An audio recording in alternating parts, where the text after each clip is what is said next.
Hi, everybody. Thanks for joining us this evening, this morning, depending upon where you are in the world. But in any case, we have a lot to show you today, and it's very cool stuff. We're going to start here and talk about who's with us right now. We have a special guest from our friends at RWS, Paul Filkin. He's Senior Customer Enablement Director. He works with us quite a bit. He's one of our favorite people to work with as a partner. And of course, you may know RWS. They are one of the largest localization companies worldwide, one of the few that's publicly traded as well, and has over the years had a lot of innovative technology that they've either acquired or grown internally. They, of course, are the providers of Trados Enterprise and other Trados products, right down to the translator desktop with or workbench with Trados Studio. So we're going to show some cool things that affect the translator. So we really wanted that type of representation with us. And of course, a frequent guest for me is Olivier Libouban. He runs our product development. He's very innovative. His team is quite powerful. It's a really cool development team, and I feel very pleased and what's the right word?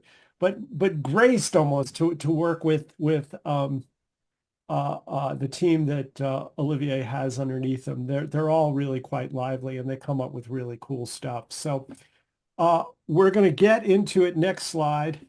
We're going to get into context. And we're really going to be focused on Localizer. Lingoport has a few software products. The two main ones are Localizer and Globalizer. We don't have Localizer QA on here. And a whole lot of services. We're known for them. And often people still think we only make Globalizer. That's an internationalization tool. But we actually do more with Localizer with more clients than Globalizer. So it's kind of interesting. Localizer is an automation system specifically for the challenges of software development.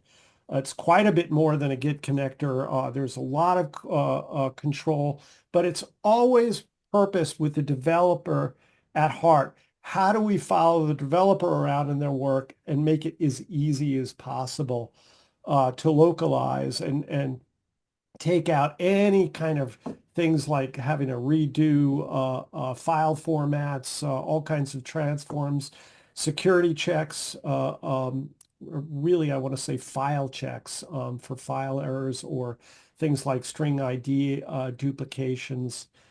But that's a long list and we're not here to talk about that. So next slide. All right.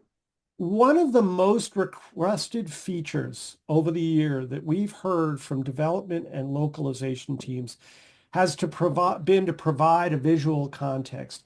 And we've had that for a while for web apps only, but we really wanted to improve upon that and spread that around quite a bit. And so we took that on. You're going to see a lot of how we do that. Now, why it's important? Well, remember, when you're talking software, the developer has little strings, and one might not relate to the next one that they have to translate. So context can be difficult. I mean, an example is that a coat that you wear to keep warm, or is that a coat of paint? Things are not always the same as you go, obviously, from language to language. I would imagine most of the people here understand that. And so visual context makes that just a whole lot faster for the translator to be accurate, and it reduces the burden on QA also. So we're going to show you over this webinar how we got there. How do you get that context there? How easy have you made it? And the like. So with that, we had a set of requirements for providing context. First of all, it is important to provide visual context across not just web apps, but mobile, because well, I shouldn't say most, but an awful lot of our customers are in multiple environments. And the other thing is that it's undeniable that the movement for UI development has been very Figma centric. So designers work out what the UI is going to look like and the developers follow that design. So you really you can start the translation process right from the Figma development, right from the design process. So being able to translate and have context from Figma became important as well. In any solution that works for localization, you really have to minimize the developer burden. So if developers have to click over and over to collect and associate say a screenshot or the like, that's too much. They won't do it. It'll fall by the wayside or it'll be used inconsistently. We want the localization manager to have string oversight. So, garbage in, garbage out kind of thing. So the developer, the localization manager has to know that this is a good string and have some control over that also within context as well. And the translator has to not have to work to see the context as well. We want to make this easy all around. Now, lastly, and something that I've never seen anybody talk about, but it's really true.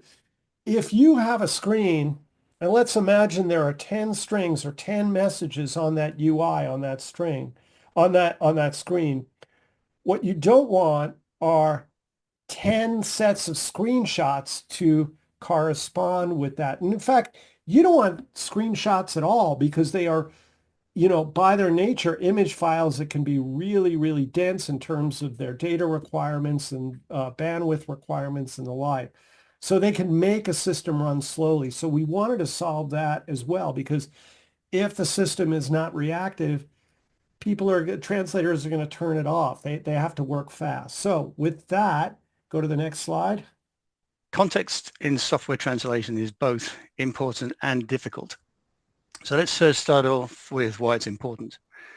So UI strings are usually very short. So if we think of words like open, save, or apply, on their own, they can be quite ambiguous because they lack the necessary grammatical or situational context to determine how they should be translated, especially when you're working into languages with gender, case, formality, or verb-object distinctions. So if the string relates to clicking on a button to open a file, for example, then the word open would be a verb, and in German, you'd have öffnen. But if the word was just a status, you'd have an adjective, so it would be offen. Similarly, in French, if you had to click on a button called apply, to apply changes to your settings, then it would be appliquer. But if you were applying for a job, it would more likely be postuler. So we also can't rely on the surrounding strings to give us a full meaning.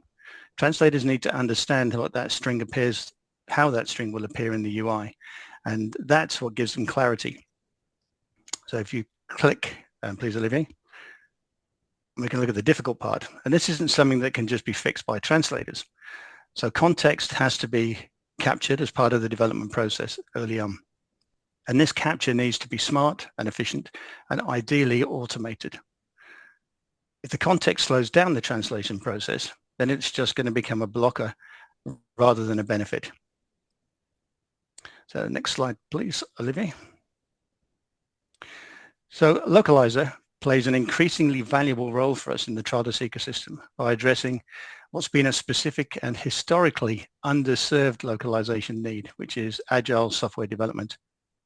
And while Trados has long been the platform of choice for document and multimedia translation workflows, software localization has often relied on separate tooling, which is completely disconnected from traditional translation supply chains. And what makes Localizer stand out and strategically relevant for us is its seamless automation of software string extraction, contextual metadata capture, and the overall round-trip localization. It integrates directly with development pipelines via Git. It ensures translated content flows continuously and with context-rich metadata still intact. And this complements the Trados Enterprise and Trados Studio by making them effective translation environments for developers and not just content managers. Now, the RWS collaboration with Lingoport is not just additive, it's transformative. So by introducing automation and continuous localization to our ecosystem, we hope that's going to enable our customers to bring software products to market faster, high quality, and a lower overhead in getting there. And because it integrates with, or because Localizer integrates with Trados via the APIs and dedicated file types, the projects can be started directly from Localizer and automatically appear within Trados. So they're ready for translation using the full range of RWS assets, including translation memories, term bases, and language weaver for AI-based translation. Once those translations are completed, the updated string files are seamlessly pushed back into Localizer, where the connected Git repository can be updated in a managed and controlled way. And this tight loop really ensures accuracy, context integrity, and continuous delivery without any manual handoffs. So Localizer doesn't just extend the Trados value proposition into software development teams, it embeds localization directly into their workflows. So now we can do this earlier in the product lifecycle, and that transforms Trados into a full spectrum language operations platform that bridges product development and global content delivery under one cohesive umbrella. All right, so thank you so much, Paul. I'm going to talk a little bit about the integration of Localizer with Trados with context. So first of all, people who don't necessarily know what Localizer is, what we do is we interact between software development and translation. Developers tend to create software and push their artifacts, meaning source code and files to be translated, they're called resource files, into a central repository. Typically that's GitHub, Bitbucket, GitLab, there are others like SVN and so on. And so from there, Localizer is going to check which files need to be translated, which strings, which file needs to be sent to translation. If there are any errors in terms of the artifacts that have been pushed into the repository, it will be flagged. And either on an automated fashion, on a schedule like every Friday or something, those can be sent for translation, those strings that need to be translated, not those that have already been translated and validated prior. And in the translation system on the Trados Enterprise or Trados Team, Trados Studio, the translation can happen. Once the translation is complete as part of the workflow, we'll get a webhook telling us, hey, Localizer can now download the files. We download the files on the Localizer side. We check those files. If everything is copacetic, push them in the right format in the central repository. So developers, they don't have to know anything about the translation system. Translators, they have to know nothing about how developers work. It's seamless, it's automated, and it works pretty well. So in terms of the configuration, just to give you some notion of simplicity of configuration, because underneath the simplicity, we cover a lot of complexity. So you want to add a target file, all you need to say, a target locale, sorry. All you need to say is add a target locale. It will have the label like Japanese. Let's say that you want Chinese traditional. It will say Chinese traditional. In the TMS, it will already have the code that the TMS uses, and you can decide on the repository side which code is going to be. Sometimes for French, it's actually FRANCE. Sometimes it's FR-FR. Sometimes it's FRA. So that's what developers want. And on the TMS side, it's always going to be FR for Trados Enterprise. So that's taken care of for you. Other things like resource file formats, if you have a JSON file and you want to identify the type of files, how the locale is identified, if it's a directory, a file name, if it's both, and so on. You'll have a drop-down to help you with that and how parameters are configured. So just to configure project in Localizer, it's really simple. You also get feedback right away. What is the source locale? Yeah, how many target locales? 48. How many source word? How many strings? How many files? Where is it going to be translated? How many times it's been back and forth? Any developer, any translator, everything's going to be really visible directly from Localizer. And that's something that we hear a lot about. They want to know the status of the repository, not what's in translation, not what's in the TMS. It's more on the dev side. Can I deploy my application because everything has been translated? Can I have all my 48 locales? Do I have any developer errors? Do I have any translation errors? That's directly at their fingertips here. Can also check the strings that compose the application resource files. So all those strings, there may be 888, there may be 3, there may be, you may want to filter on strings that are about to be sent for translation, strings that are being translated, their status, and so on. So if you need to change those strings, if you have access to the repo, you can click on one of those and it will directly take you to the repo so you can modify that. You can also check the context from here, and we're going to show that later on. So now for the meat of this webinar here, it's all about context. So how do we capture context? How does capture get put into the system? There are 3 methods. The first method is a Google Chrome extension. When you have an application, a web app that's running, so in an application you can navigate to from a browser like Google, you're going to add a Chrome extension here. And when you click that Chrome extension, you'll be able to have this context associated with each one of the string that's visible on that screen. So home, droids, vehicle, welcome to, we provide, Spernak, context, 3PO, 74Z, and so on. It will be automatically associated with the context when you send a string to be translated. If you send home, it will be associated with this. So it's automatic. That's what we really, to us, that's really the way we want to work mostly. It's this way. Another one is FIGMA plugin. From FIGMA, we have a plugin that you can get here. And then when you select something, we're going to select photo for the demo here. The strings that are associated with that context, that design element, sorry, like photo and register and so on, will be automatically associated with the design context here. And photo is going to be an image that's going to be captured automatically. You could capture many different design elements here, those 3 at the same time, or 1, and so on. If you have context for register here, with this one, it will be different from the register for that one because it may have different meanings. So it will be really separated as per the design elements here. And finally, for anything else, we have screenshots. So in Localizer String Manager, you'll be able to associate screenshots directly here with those strings before having them sent for translation. Those are the major the context capture here that you can use.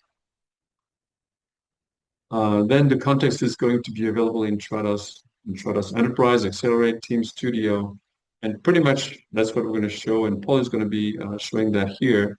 All results is that string that has been captured here from FIGMA. And so you're seeing how the context is showing in the online editor or Trados team, I think it is here. And you'll be able to have directly the context as you're translating something like search, which is, again, a very short string, which could be a verb or something else. And so you know exactly how it is being used in the application here in FIGMA.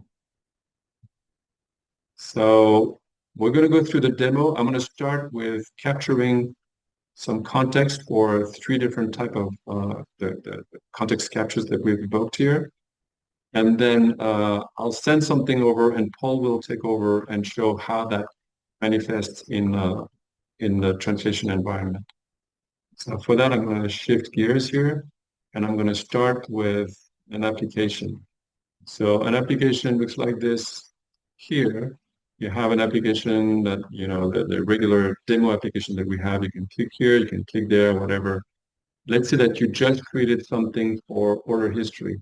You just created this new part of the application. How would you capture order history, date, order number, total status, and associate that context? You just click here. That's all you need to do. And that is going to turn green if everything is copacetic. And it's going to, when it's green, it has been captured. That's it. That's all you need to do. You may want to only capture part of it. Maybe you just want to capture that side of the application. In that case, you have send selection in context server. So maybe you just want to send part of the application. So you're going to say, I just want to send that part. And so there are different ways to select whatever you want to, a sub part of the entire screen. Some screens are very large. And so instead of sending something that's, a few screenshot length, if you want, you're going to be able to identify exactly the part that you want to send for the context. So that's it. The context has been captured. What does it look like in terms of localizer? We're going to go back over here and go on this side. You see Rebel Outfitter here. For those people who don't know Command Center, each one of those lines corresponds to a repository where the application has been built. And so the resource files have been onboarded, and we know which resource files need to be translated. So for this one, it's this repository, Lingoport Rebel Outfitter Trados context. That's the organization, project, and branch. We're going to click here. It's going to show you again how many words, how many strings, which is the Trados connection that we use. And in strings here, you can see the strings that have been onboarded with the system. And each one of those icons here indicate in blue if there is a context, or the context over here. And so for each one of the strings that we've captured, you see that from a web application, there's also a little bit of a highlight here that says that you should look at this part of this string here, which happens for web application, doesn't happen for FIGMA and screenshots. So pretty much all of those has been captured. If you want to see which have not been captured and you want to continue capturing for those, you can select a filter and does it have context? Yes, those have context, or no, those don't have context. So you'll be able to decide if you want to send things, if you want to continue capturing. Typically, it's the string to be sent that you want to have context. So those are going to be sent for translation. To be sent, no context, there is none. To be sent with context, there are 3. They already have the context. We don't need to do anything else. And if you want to check the context, you can verify briefly what it looks like. That's the checkout. That's shipped. It's a status. And that's the Corvette. That's this guy. So when I'm going to send this for translation, those to be sent are going to be sent with the captured context. So it's this blue thing here says, yeah, you need to send something for translation. I'm going to click here, and later on we're going to show that when Paul is going to show Trados Enterprise on his end. But pretty much that's automatic. In terms of FIGMA, how do we capture context? So let's say that I want to capture photo, login, and register, send that for translation with context.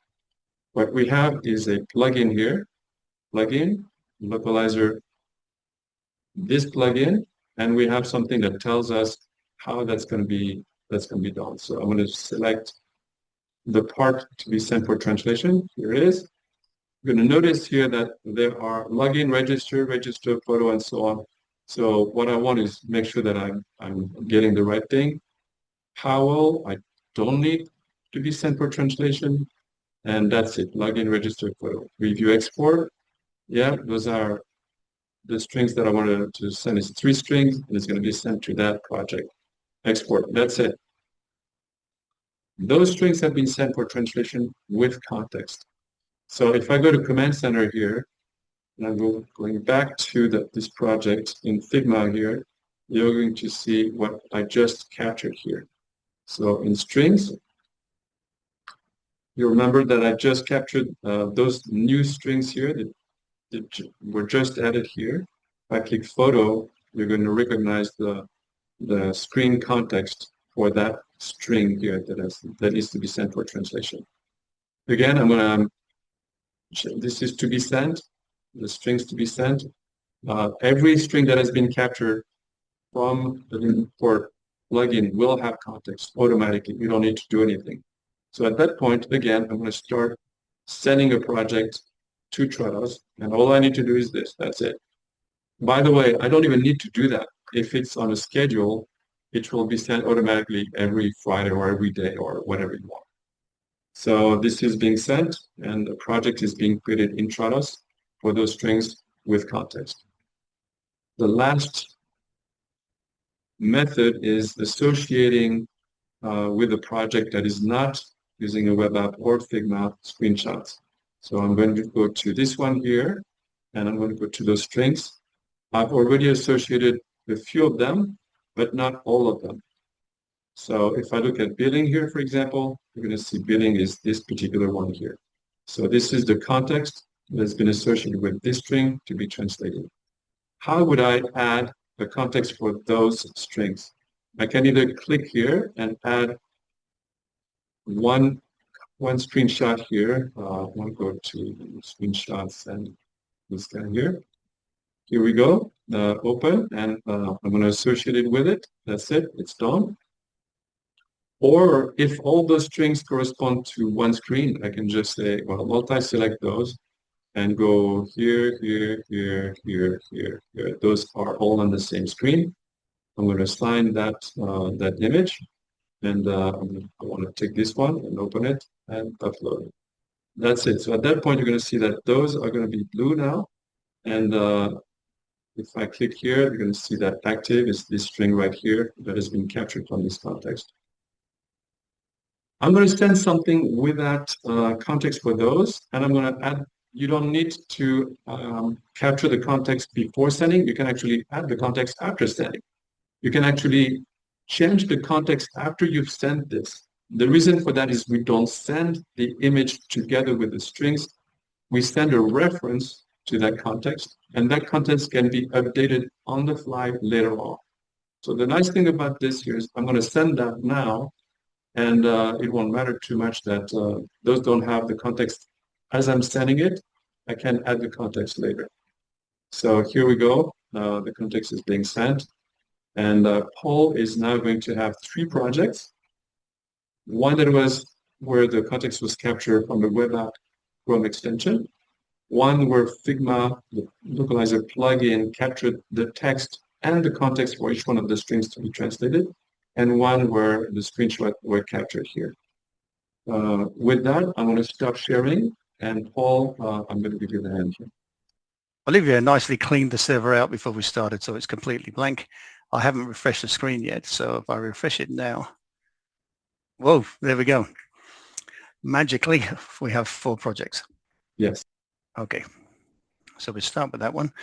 We can just check the stages and see where we are, and the file is already ready for translation, so I can pick that one and open it in the online editor. If I was translating it for sure, I'd have to accept the task.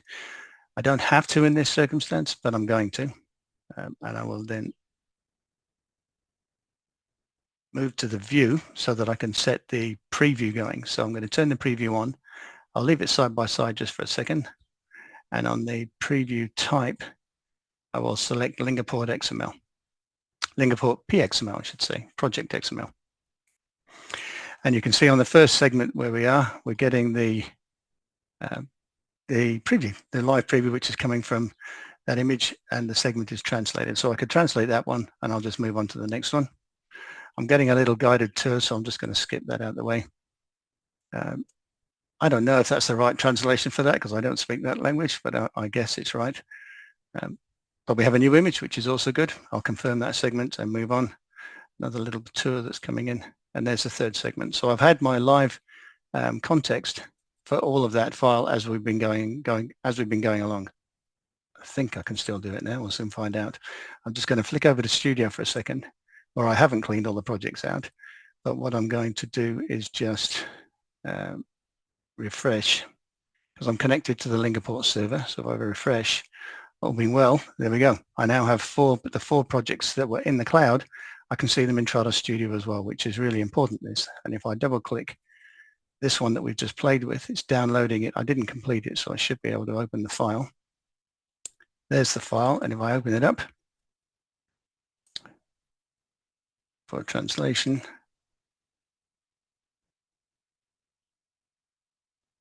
and I just make sure I've got the Localizer Connect plugin initiated, you can see that as I flick between them, there we go, it's resized itself now. I'm getting the same live preview in Trados Studio for the file that I downloaded from the cloud. in Trados team. This is fantastic because we've never been able to do anything like that before. So I really love the fact that we can do this now. That all works from a little plugin that you'll find over in the add-in section when you install the plugin from the App Store, which we can talk about later. That's essentially how that works.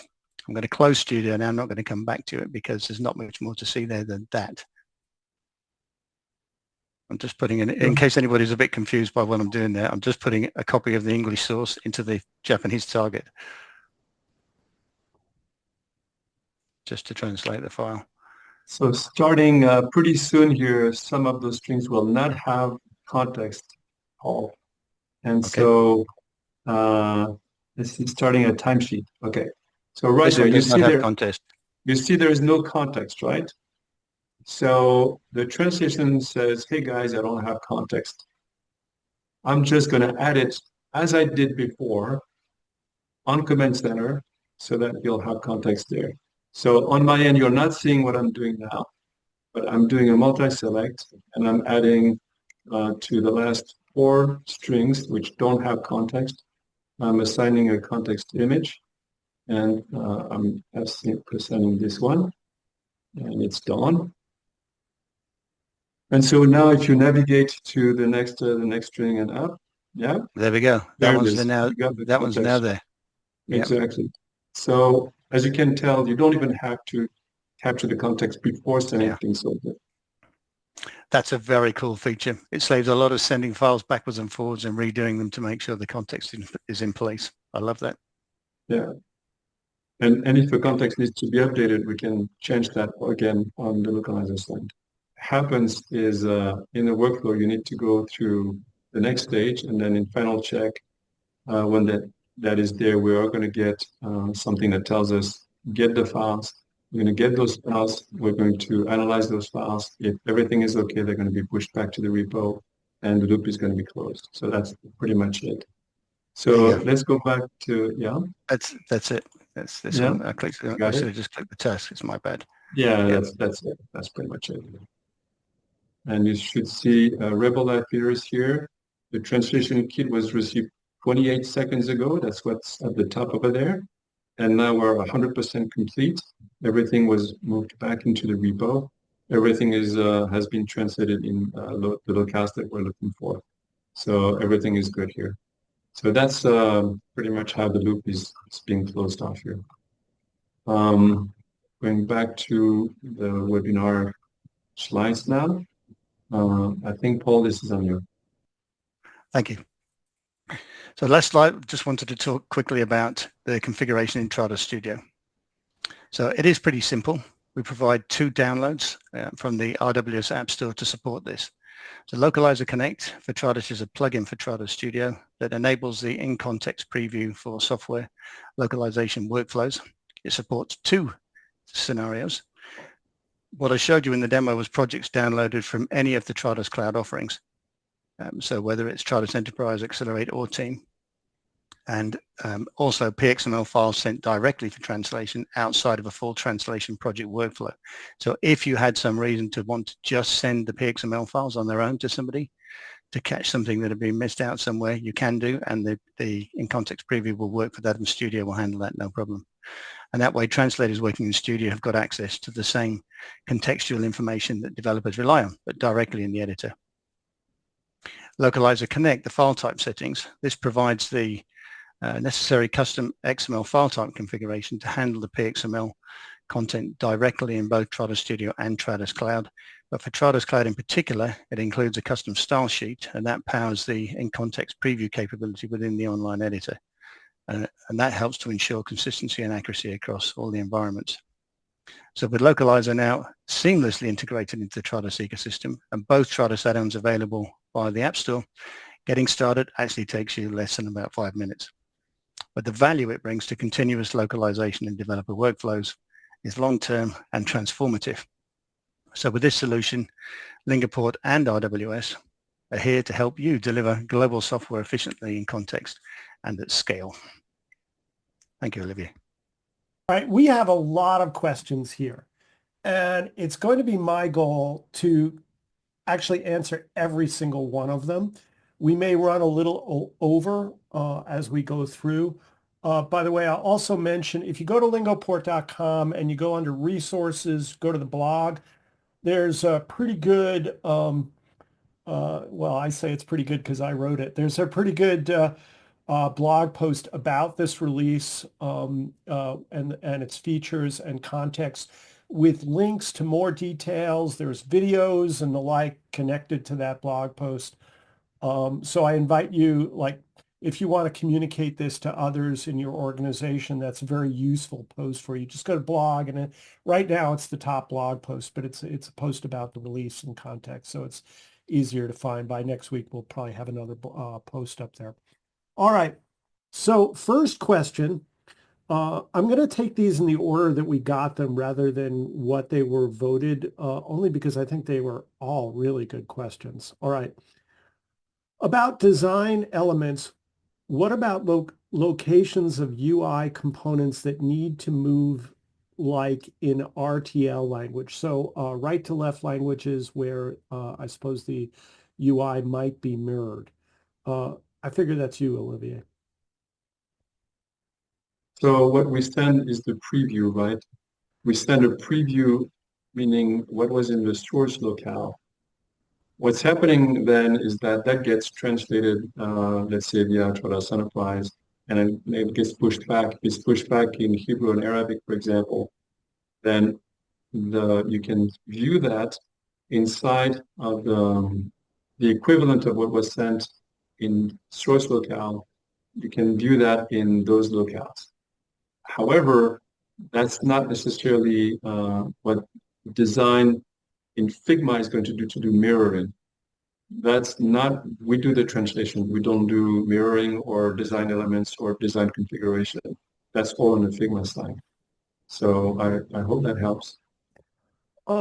Yeah, I mean, what I could also say is if, you know, my question to add to this is if you were producing a right to left element, say in Figma, and you had the, we'll call it the US centric version, uh, uh, you could associate a second screenshot with it, couldn't you?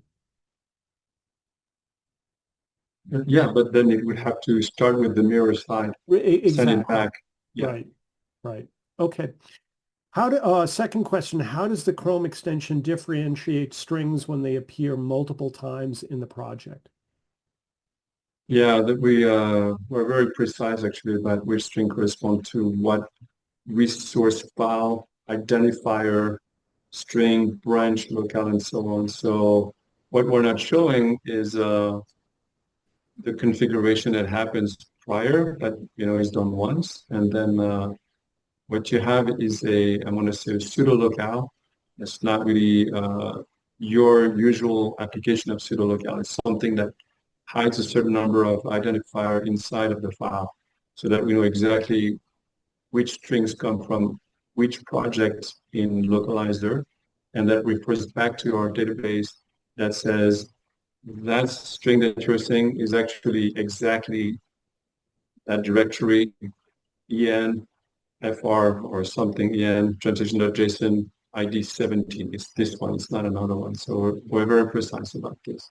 Yeah, I'll add that capability is not really common along solutions because Localizer is very integrated with software, the repositories as like where the software is developed. It affords us the ability to do things that you just couldn't do it if all you had was the file. And you see that we're not talking about our Localizer QA product, but that is the underpinning that also works in that product for a QA review of an application. We know this okay is not that okay. We have that all mapped out. All right. Next one. If capturing Figma screenshot, oh, this one leads to the future, but I'm giving you your okay to talk about it, Olivier. If capturing Figma screenshot, at this stage, the string likely does not yet exist in a resource file, as feature development has not started yet.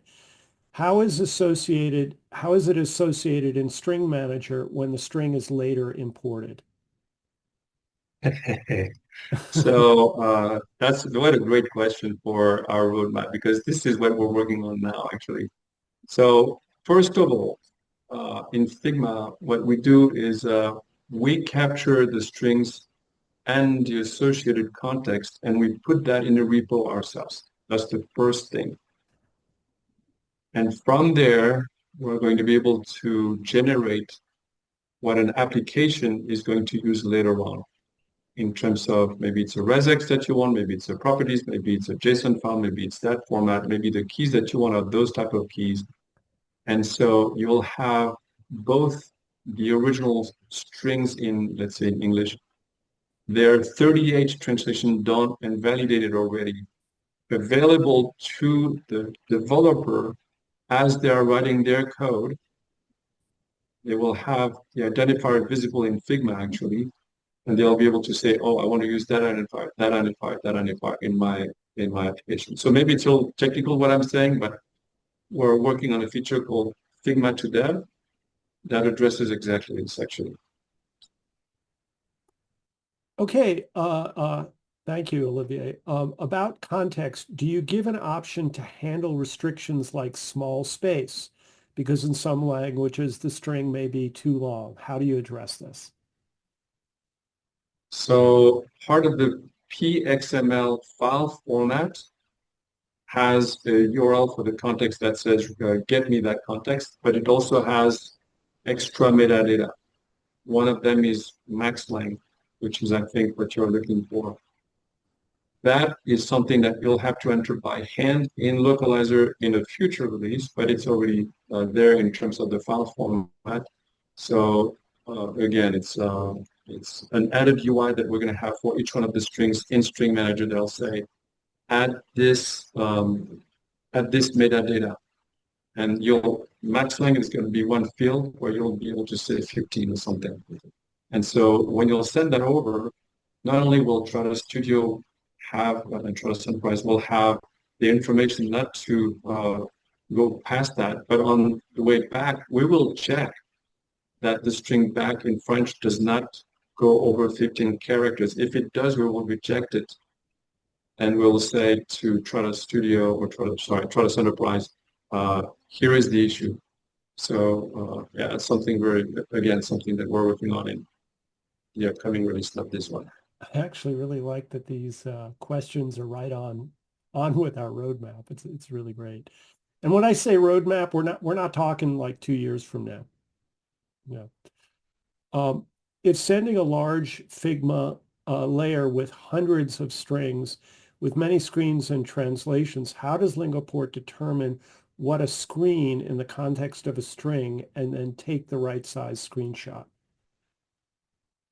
So for each one of the strings that is in a design element, we take the design element. So I don't know about all the layers and everything else that goes there. So I'm sorry if I'm missing something here.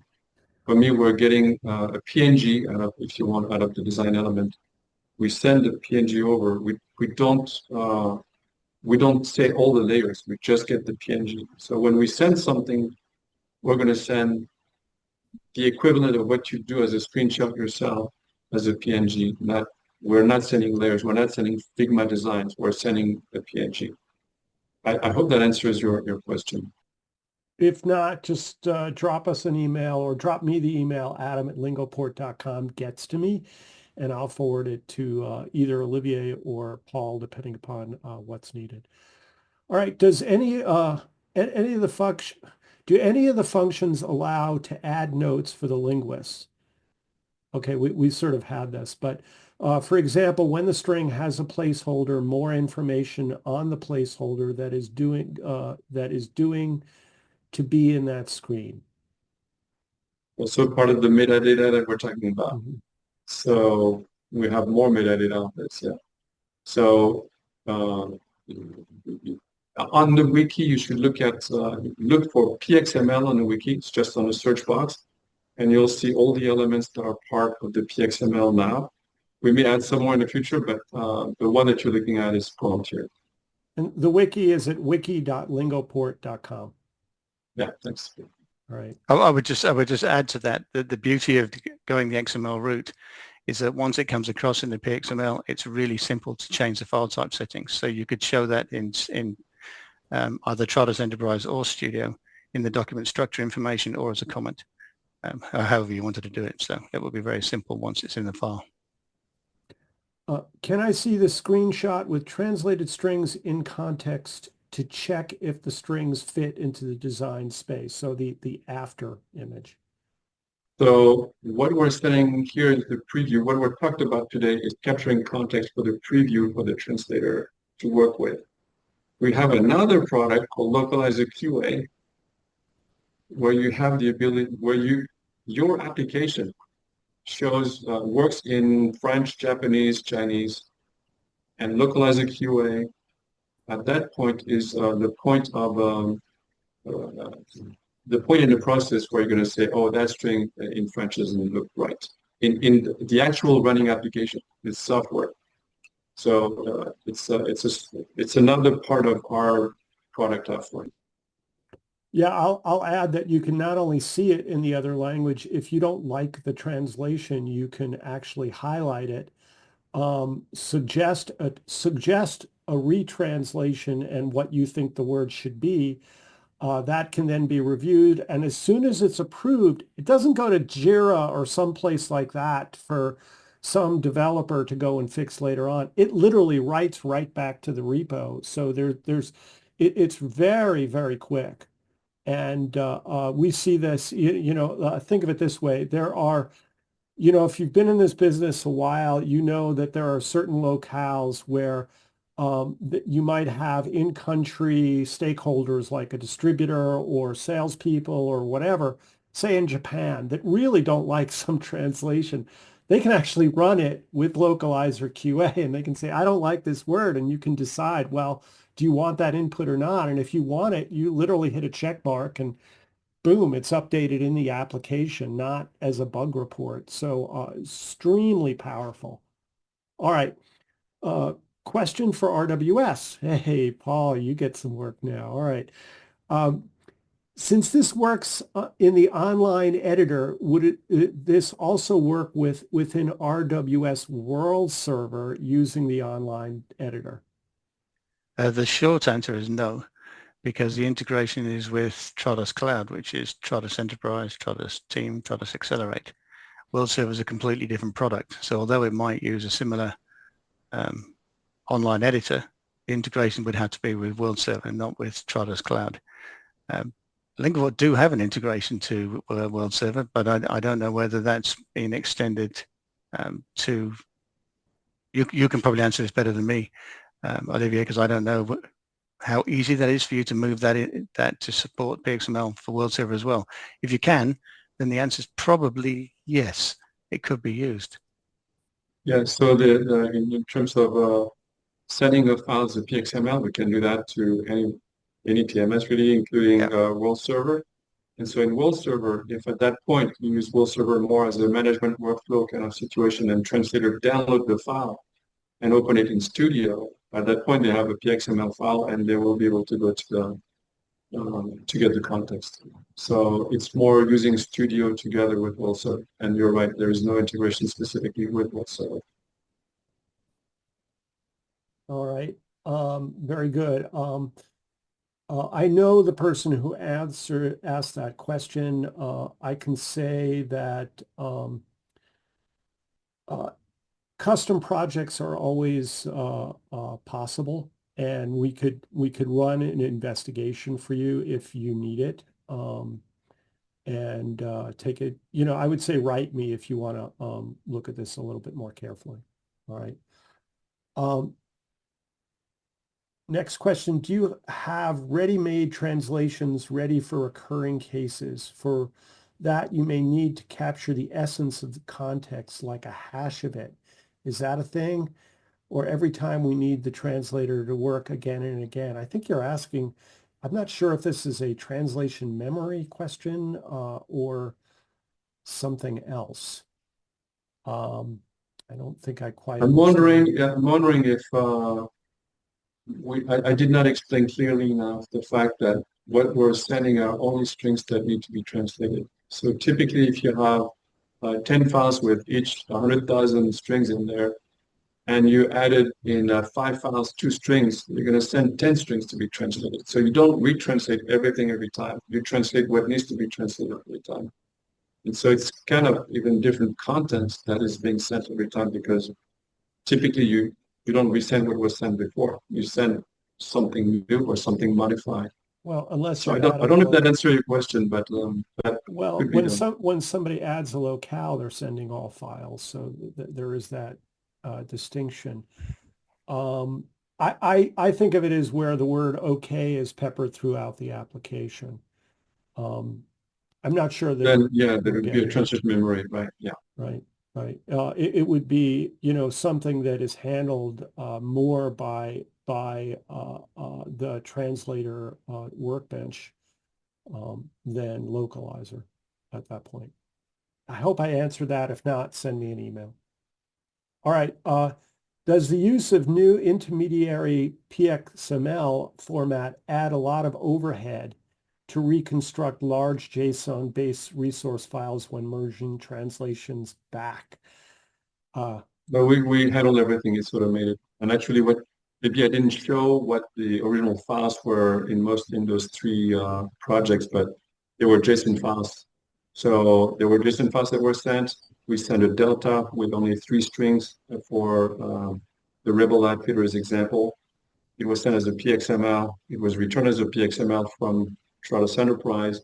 We extract what we need. We rebuild the file exactly the way it should be with the right format, and we push that back as a JSON file. So you don't have to worry about that.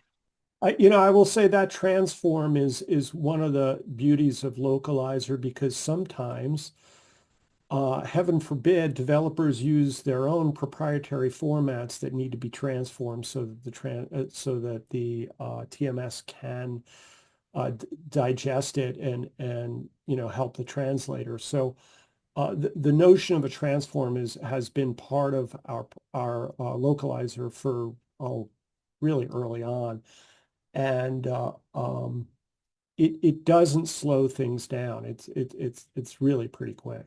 So it's kind of a non-issue in terms of, if you're thinking overhead in terms of time. There's nothing anybody has to do once that transform is in place. And though customers can do transforms themselves, they often ask our support group to do it, and we just do it. Yeah. So we're converting to PXML, and that's automated. You don't need to do anything. You just click a button that says send as PXML. Right. Transform is actually something prior to that even. So we have another type of framework ahead of that. If you have strange file formats, like a text file that has something weird, and you want to transform that into a JSON file, for example. Yeah, I'm conflating the two. Sorry about that. There are two things. Yeah. One is, we're just converting to PXML. Thank you, for making that clear. Are placeholder recognized by Localizer being sent as placeholders to Trados? I do not understand that question. Go ahead. Yeah, so I may have gone a little bit fast when I showed the screen to configure easily. One of them was a file format, I don't know if you remember. And on the right-hand side was, what is a placeholder for this file that you have, this type of files that you have? So it may be dollar curly braces work curly braces. It may be %D, it may be %S. By default, we give the, for regex or for properties or for others, we give the default, but you can change that. And so when the placeholder is sent to Trados Enterprise, we expect the same placeholder to be back in the file that has been translated. And if it's not, it's a check that prevents that file to be sent back to the repo. We inform Trados Enterprise via the workflow that there's an issue there. So yeah, we handle all of that, yeah. I would just add to that, Olivier, that if you had some odd strings that had additional placeholders or something that wasn't recognized, you can configure the PXML file type in Studio or Trados Enterprise yourself. It's very simple to pick it up and tag it so that it's protected. Thanks, Paul. All right. This should be a quick answer. Do you have the same for Jira? I'm not sure why you would want it for Jira, but We don't do Jira stuff. We automate everything. Yeah. yeah, I mean, we're always looking to prevent rework or having, an entry that has, the problem is that localization bugs or issues for a lot of people go to Jira to die. And it's a common joke of mine. Basically you see localization errors in Jira that are 3 years old, and we see a lot of accounts that's not uncommon. We look to make everything automated so you don't build up a backlog. All right. That's our thing. Ooh, somebody put a thumb up. All right. Last question here from, and I was asked to make sure not to miss this one. It's a review. Maybe I missed it at the beginning. Yes, you did, but that's okay, because lots of people come in late. But is there any way to automate the in-context context capture process when sending strings from a software repo? So Olivier, this is your turn to answer this one too. I'm not sure. We showed the different capture methods, right? Are we talking about that, or are we talking about Yes, something else? I think that's what we're talking about. How do we capture from? Okay, So, the easiest then is to go back here, and we have three capture methods. One is from the Google Chrome extension, and you click here and you'll capture this context for those strings. One is from FIGMA plugin, will capture this context for those strings, and one is a screenshot here. So I don't know if that's the question. It seems to me that I'm missing something, I believe. it could be. So when we say automate, we actually there are three ways to do that very clearly here. There's also associating the string with different areas as well. Okay, capturing automatically with software testing tools. Another person just Okay. So I think I understand what you're saying then. Mhm. What we have is in the Chrome extension, there is an option to say, as you change, I'm going to show you, that's going to be easier. I'm going to show you here, escape there, over there. So in this extension, you can say, in terms of this guy here, manage extension and so on. Whatever you click on this page, you will send those strings to be translated over together with their repo. So if I click here, I can capture directly, or if I click here, I can capture directly. So you'd have to make your QA tool, I don't know which one it is that you're using, Selenium or something, worked together with something that here has the option to capture automatically from one page to the other. That would be I think that's what you're asking. Okay. Again, if you have further questions or need clarification, just email me, adam@lingoport.com. That will get to me and I will forward that on. Thank you. An awful lot of you stayed for all the Q&A, even though we went over. I really appreciate the opportunity to answer all these questions. It's very cool stuff. And thank you, Paul, for being such an active force in helping this all happen. We worked a lot of with the RWS team, but Paul was really a juggernaut here. He saw the vision and really ran with it. And Olivier is always doing cool stuff with his team. And thank you all for staying on the call. And until next month, we're still working on the program for next month, but it'll be on the way and you'll get email about it. Take care, everyone. Bye-bye. Bye-bye.